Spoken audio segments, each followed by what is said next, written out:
스가 요시히데는 일본 아베 총리가 건강 이상으로 총리직에서 물러나자 아베 남은 임기 1년을 채우기 위해 보궐선거로 뽑힌 인물입니다.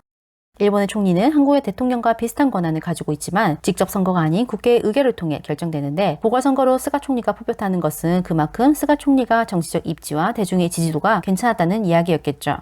스가 총리는 취임 이후 한국과의 관계 개선에는 큰 의지를 보여주지 않고 독도 영유권 주장 및 위안부 문제 등에도 침묵하는 모습을 보이고 있습니다. 지피지기면 백전불패라고 이야기하죠. 오늘은 옆나라 일본의 스가 요시히데 총리에 대해 알아보겠습니다. 첫 번째, 스가 총리는 전임자 아베만큼 장기 집권 가능한가? 스가 총리는 1948년 12월 6일 일본이 핵폭탄을 맞아 처절하게 패망하고 3년 뒤인 1951년에 태어난 인물로 2021년 현재 나이 72세입니다.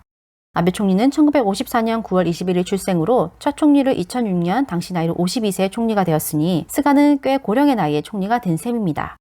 아베 신조 전 총리는 가문 자체가 정치인 집안으로 정치 로열로드를 밟아왔지만 스가 총리는 고등학교 졸업 후 골판지 공장에서 일을 하고 2년 뒤에 대학을 입학했던 내용으로 정계 진출 당시 흑수저 이미지 메이킹으로 자수성가형 정치인임을 어필하였습니다.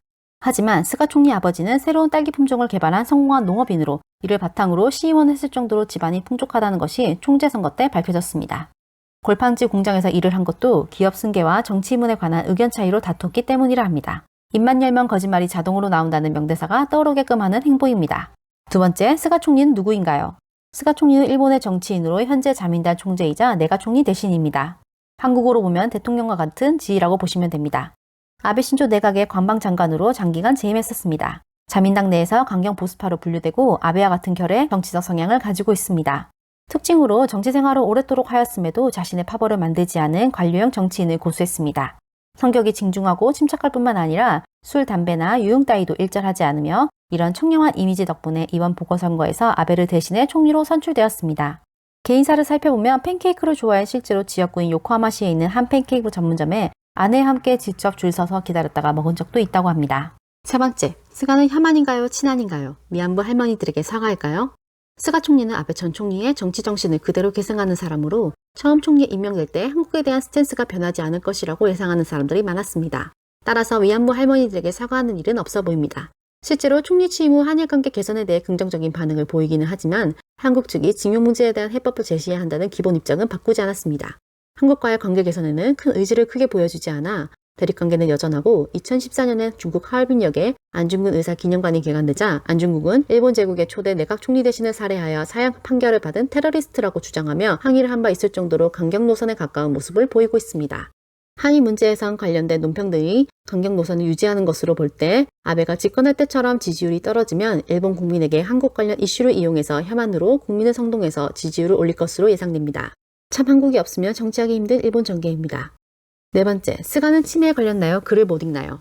취임 후 처음 열리는 정기국회 개헌을 맞아 시정연설에 나선 스가 총리는 약 40분에 걸친 중의원 연설을 무사히 마쳤지만 같은 내용으로 참의원에서 연설할 때는 달랐습니다. 즉석 연설도 아니고 이미 완성된 원고를 읽는 상황이었는데도 말실수가 여러 차례 이어진 겁니다. 이와 같은 경우처럼 스가는 고령으로 인한 인지능력 상실 논란에서 자유롭지 못하고 있습니다.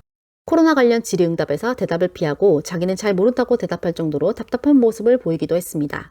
심지어는 치매에 걸린 것이 아니냐라는 이야기를 듣기도 했습니다. 또한 6월달에 열렸던 G7 회의에서는 다른 정상들과 함께하지 못하고 구석에 혼자 있는 모습을 보였습니다. 이 모습을 본 일본 누리꾼들은 세계 정상들 사이에서도 거리두기를 한다고 눌렸습니다. 국제 정상들 사이에서 본인이 전체를 따돌리는 것인지 아니면 당하고 있는 것인지 그 모습이 애처롭네요. 다섯 번째, 스가는 왜 올림픽을 억지로 개최하려고 하나요?